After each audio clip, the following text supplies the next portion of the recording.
అందరికీ నమస్కారము. కాగిల్లాపూర్ అన్నపూర్ణ వయోవృద్ధుల ఆశ్రమంలో గడ్డం వంశీకృష్ణ పుట్టినరోజు సందర్భంగా కేక్ కట్ చేసి వృద్ధులకు భోజనము మరియు పండ్ల పంపిణీ చేశారు. వారికి, వారి కుటుంబ సభ్యులకు మరియు వారి ఫ్రెండ్స్ ద్వారా ఆశ్రమంలో కేక్ కట్ చేయించి వృద్ధులను ఆనందపరిచారు.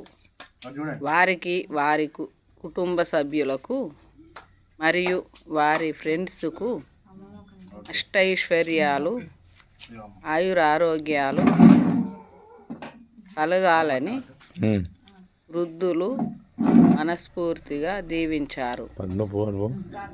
వంశీకృష్ణ ఇలాంటి పుట్టినరోజులు మరెన్నో జరుపుకోవాలని, వారు భవిష్యత్తు బాగుండాలని వృద్ధులు మనస్ఫూర్తిగా దీవించారు.